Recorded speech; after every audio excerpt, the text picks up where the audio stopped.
Welcome to Trapping TV. This is our first episode. Before we get started and a lot of the carnage you're going to be seeing throughout this episode, I want to introduce everybody. I'm Clint Locklear from Tennessee. Brandon Johnson from Northeast Ohio. Mike Kemble, Northeast Ohio. Scott Adams, Northeast Ohio. Norm Blackwell, Northwest Georgia. Well, sit back, get a hot cup of coffee, put your shoes up, enjoy yourself, because we're going to do what predators like us are supposed to do. We're going to go predate on some predators.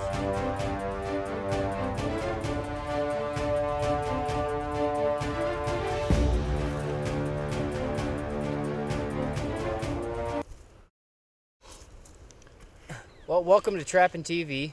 This week's episode, we're going to take you down to Central Alabama on the Predator line. Then we're going to feature Norm Blackwell showing you how to make a flat set. Well, we just got finished up for the day. It was a long day. We're going to go meet up with Clint. We got a jump start on him. We're here for the last 2 days. We got about 200 sets out, so we should start catching some stuff tomorrow. We're down here doing some kind of deer management, trying to get rid of some of these coyotes for him. Scott can tell you a little bit about that. He was the one that set this up. He had the contacts. It's pretty much a job for us. So let him tell you a little bit about what we got going on there. Predator Control Group got a call. We come down. It's a big hunt club. I don't even know the total acreage with the 3-4 clubs. It's some ungodly amount. So 10,000 acres. 10,000, you think? And Clint just made a call. We got everybody out and up and down here and see what type of killing we can do. Some areas has a ton of coyote sign from what we've got a jump start on, and boy, they definitely, the one place has a lot of coyotes. And then they also had quail. They don't see those no more because all the nest eaters, your skunks, possums, raccoons, we're gonna hit them hard. And Clint can give a better rundown of it all, but that's what's going on. Let's go meet up with Clint. What is up? That's all we know how to catch. What's that? As long as you're good at something. Oh, somebody's got to catch those possums. How was the trip down? Good. How long was it for you? About 5.5 hours. Easy. I never show you some property? Oh man, Judd was cool. Have you met him yet? Not him, no. There's so many landowners and everything. It's overwhelming. That's what we're figuring. Right now, we got everything settled in. We got 4 good checks. Which be nice to have 10, but Be up to 4 possums, dude. we might get those 4 tomorrow. I'm telling you, the possum sign down here is insane. You know, actually though, compared to other places, the possum there ain't that many. It's not. Brandon had a pile in the back of his truck. Really? He said he caught in the teens. Huh. They must have moved. Here with Herb Stevenson's, and we're on his property trapping, and he's been telling us all about the turkeys and deer, and he has a beautiful place, managed well, great timber. And go and tell us more about like how the coyotes are affecting your hunting. Well, the biggest thing we've seen over the past couple of years is it's not so much the numbers have changed on the turkey population, but the patterns have changed. Once they hit the ground now, they don't gobble anymore. They pretty much go quiet. They really don't gobble as well as they used to on the limb. That's anymore. rough hunting a turkey that don't gobble. Yeah, you bet. It's not nearly as much fun. No fun. It might as well be deer hunting. But you know, we've seen that, and then we've seen, really last year was probably the biggest that we've seen. It was the deer numbers have dropped, and we're just not seeing deer like we used to. There's plenty of coyote sign out here. Absolutely, and I'm ready for y'all to work on it. I think you'll see some results. How about some of the other things? Raccoons, possums. You guys have a problem with those? I'm sure we do. You know, I see raccoons from time to time. I've let some people come in here coon hunting before in the past. And, you know, we've killed a couple here and there, but, you know, down here anyway, nobody, if you're deer hunting, you're not going to waste a high-dollar bullet on a raccoon or a possum and mess up a good deer hunt. But, you know, so they really don't get hunted like they probably ought to. They could be devastating on the turkey population, the possums. In Alabama, In Alabama, our probably biggest predator on turkeys is raccoons and possums getting into nests in the spring. Well, we'll try to get rid of some of them for you too. Absolutely. I'm good at catching possums. I'll let you have every one you want. Well, I appreciate that. Well, we appreciate Your it. hospitality has been wonderful. Thank you. And appreciate all the time and what you've been helping us out with here. Absolutely. We'll get out on the line and start setting. That sounds good. We found this spot. It's up on this hill. We don't have permission over there. The wind is cranking across there. These coyotes, we got a nice flat set here. These coyotes are gonna smell this. It's gonna draw them from neighbors' property and bring them right over here to our set.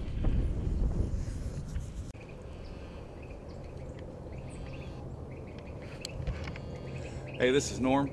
We're out here doing some control work. I'm going to show you how to put in a flat set right here. We've got an open cornfield right here that's been picked. We've got cattle on this side of the road. Got some nice fence rows through here that travel from one end of this property to the other. We got a main road right here with tracks going up and down.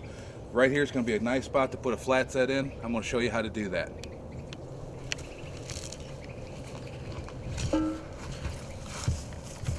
First thing I did is I found this nice clump of grass, and it really stands out because everything else is either real short and small or it's dead. So I like something that kind of stands out. It don't need to be real tall, just kind of looks a little bit different. Now I'll do is I'll kind of clean some of this stuff away from here where I'm going to end up putting my trap, and I kind of pull up this grass a little bit like this. And I take my earth anchor driver and I'll go up underneath that cloud of dirt and I'll put a little bait hole on this side, and then over on this side I kind of angle them towards each other. That ground's really hard. And I put another one right here. Now you can just white bait and lure and stuff in here and it's fine. I like to put it down in this hole. It helps hold it there. The animal don't grab your stick and take off with it. It's just a method that I like to use. What we're using today is going to be a number 3 Sleepy Creek double long spring.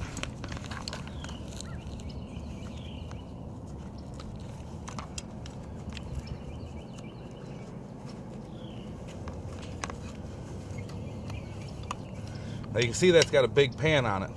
Normally the pan isn't more than about 1.5 inches, 1 3/4 on diameter. That's a 3.5 inch knockout plate for electrical box. And what we're going to do is we're going to dig this out. I'm going to show you how we've set that. That's going to set and look just like that when we're done. On a flat set, let me get that lined up right. I want the edge of my pan to the edge of my backing about 5-6 inches away from there. Okay, so the center of my pan is going to be closer to 7 to 8 inches. But that's what it'll look like once we get it in here. All right, let me dig this out. We've been having a lot of rain down here, so we don't exactly have the best conditions, but then again, we never do.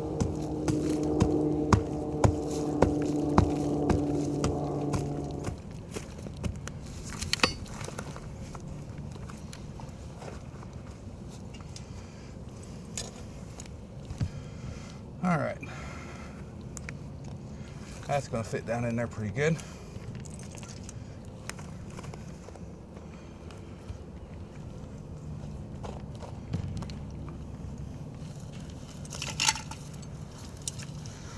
We're going to put this in with an earth anchor today. Hopefully we can beat it in the ground.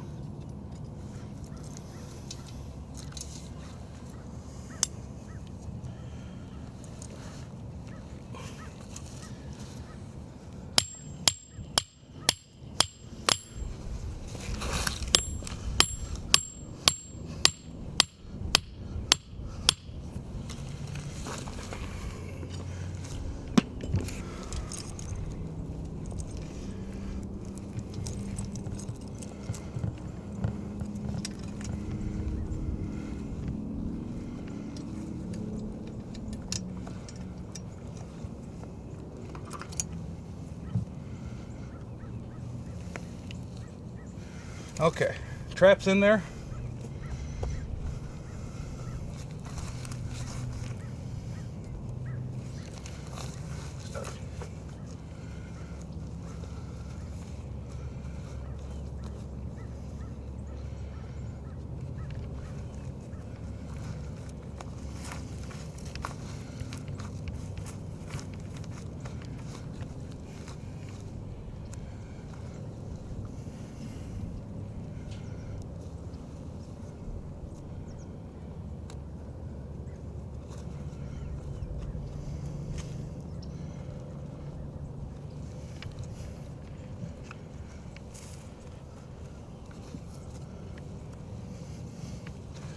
When I'm bedding a trap, I always keep one hand on the trap. If I'm bedding this side, I'll keep my hand on this side of the jaws. Maybe from getting bit, maybe it helps keep you from getting bit so much in a trap, but it's just a habit. It helps me stabilize that trap so that when I push on this side doesn't come up. With these long springs, you don't have to worry about that too much because they just about bed themselves. Okay. Now, set that. I'm going to cover that with peat moss. Then I keep the peat moss inside my jaws. And that way, when the trap comes closed, the peat moss doesn't get in the jaws and hold the trap open.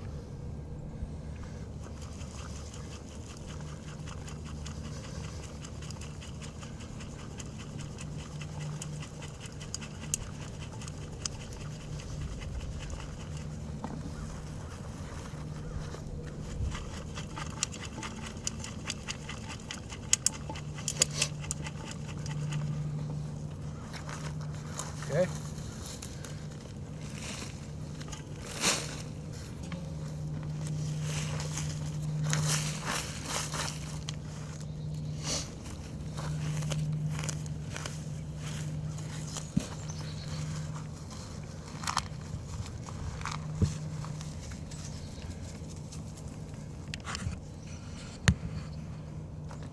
When I'm doing this, I don't want no big pieces of leaves or grass.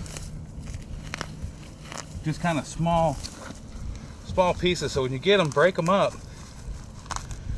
Make sure there's no sticks in there.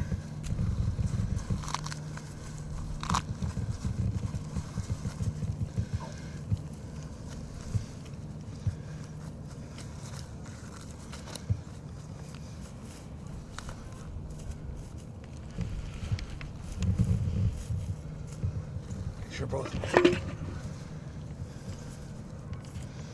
holes are done.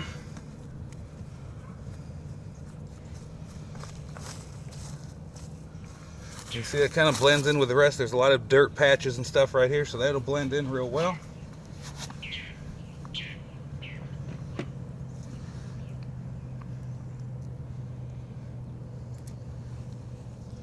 Alright, what I'm using today in this set is going to be a Boss Dog. Put that on one side, push the stick all the way to the bottom.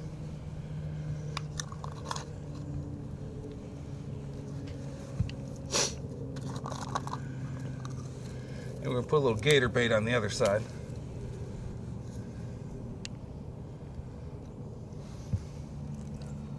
And again, push that all the way down into the bottom. And then where I pick that up, I just kind of flatten it back out again. And that hides the bait. Set's all ready to go. It's blended in, looks natural. We'll come back and take a look at this, and hopefully tomorrow we got something.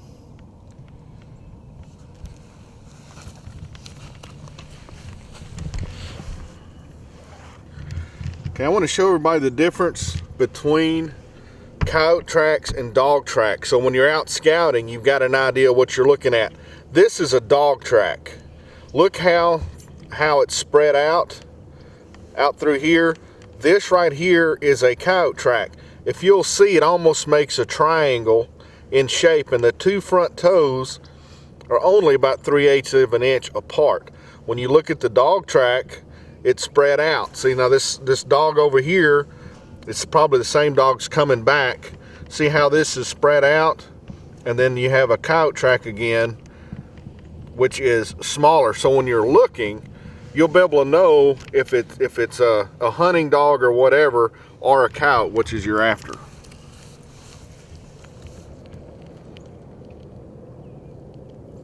Reef so I can dog them like that. They're water traps today. Well, we pulled up to the next location. We come around the corner. We all looked at each other and said we're gonna gang set this one. We're gonna put 3 or 4 sets here. We have a main drive that goes down through the whole farm actually coming here, and then we have like 3 or 4 different drives coming in from it. There's a bunch of little fingers where woods come out and everything intersects here. I bet there's 7 or 8 little intersections here. And they're gonna come from every way, so we really want to gang set. This is a spot you can get doubles and triples. So we're gonna put a couple of flat sets in and a couple of dirt hole sets just for a little bit of variation.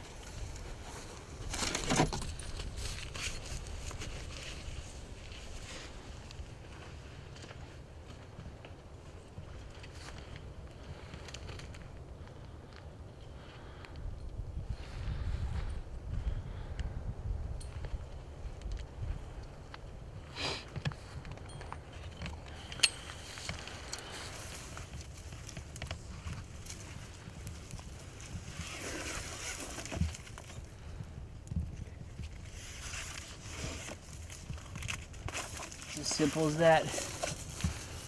Now just attach this to the trap instead.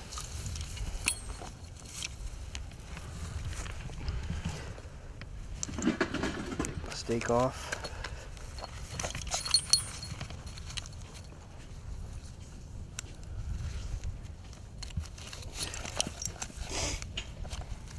Use that for the next set.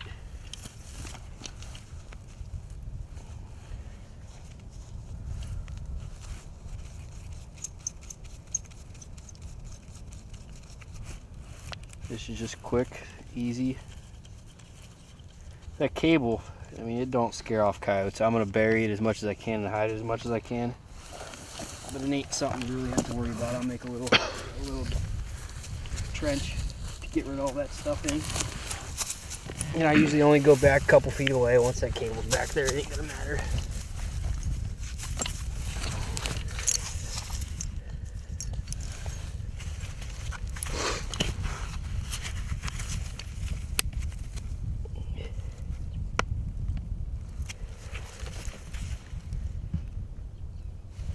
I try to take my gloves off when I'm applying the bait and lure for contamination. I use gloves to protect my hands and keep odor off my trap.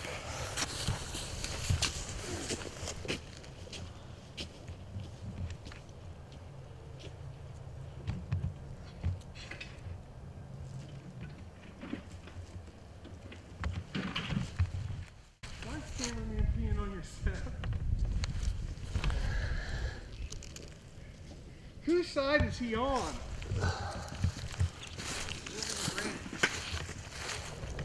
We're just getting done putting this dirt hole in here.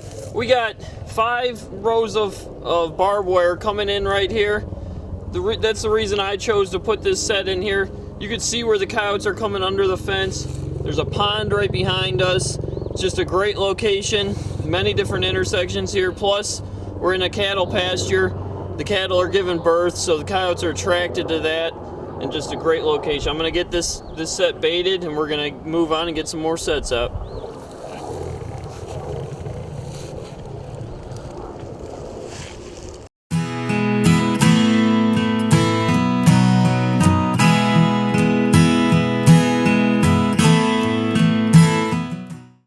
Well, folks, we're down here in Alabama. The location we're on, where we got this coyote, we're in a cattle pasture. There's a nice cattle trail here, a fence row that goes to 2 wood lots. There's lots of deer here. They have food plots and feeders, so the deer are here a lot. The coyotes are chasing around. There's calves. There's afterbirths from the cows and everything else. Coyotes just love these locations. There was some scat here when we pulled up yesterday to set. First night we got one. Something set off our Big Pan 3 on our flat set, but we'll remake these and we'll keep on going. Should have some more here to show you here in a minute.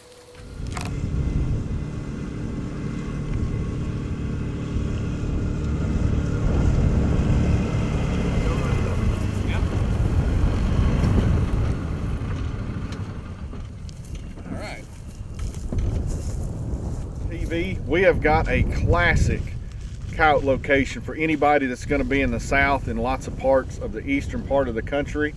We have a road that's following on the other side of this fence line. Right back here we've got a long fence line following that road.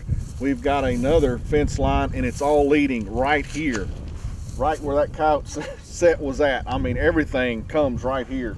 You can't get a better location than this, and they're easy to see once you start looking for them.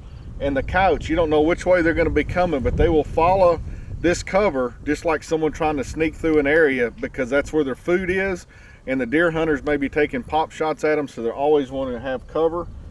We had a flat set here. We've got the coyote in a Montana number 3, fully modified. It's a good looking coyote. Really white belly. For a southern coyote, that's pretty impressive when I get out of the shadow a little bit. It's just a cool thing. It's if you don't get excited when you're trapping coyotes, you need a blood transfusion, because this ought to get you going. We have a coyote here on a good location in a Montana number 3. I've heard Scott's up to some shenanigans over there, so let's go see what he's up to. Oh, hi. I'm looking for a trophy possum spot. The pavement always attracts them. When you look at a road location for possum trapping, you have to look for good swells coming in location. The pavement is the key. We always see them, the good road crossings. And then you have to look for good stuff, such as road litter. That attracts the possum. It's a natural bait site. Then you look for objects you can hide your trap, and you too can become a better possum trapper with those tips. Let's see how we can do today. Here we have another coyote. The day keeps going. We keep piling these animals. We're making landowners happy. Just keep watching and see what happens.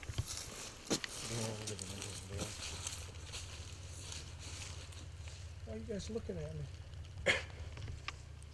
It's a rabbit. It's drooling. Talk first about location. That's the most important thing on everything. This is, to me, not the best place to catch a bobcat, but I'll tell you what, I'll never turn one down. It's like a winner in lottery ticket. This was a coyote set that the trapping gods just were grateful enough to give us a bobcat. We got a good main road here. We've got another main road here, and there's a ton of thick stuff, which bobcats absolutely love, that's for sure. We had a flat set for a coyote in here. Now the bobcat's caught by the back foot, which probably means on a flat set he went up and smelled and was just walking on past, and then he gets caught by the back foot. It's a really cool deal. So when you're setting these coyote sets out in this type of country, you can definitely catch your bobcats. There's no doubt about that. But for most of the time, at least for me personally, I will set coyote sets and I'll set bobcat sets, because my bobcats normally scare a coyote, but I'll take them any way I can get them.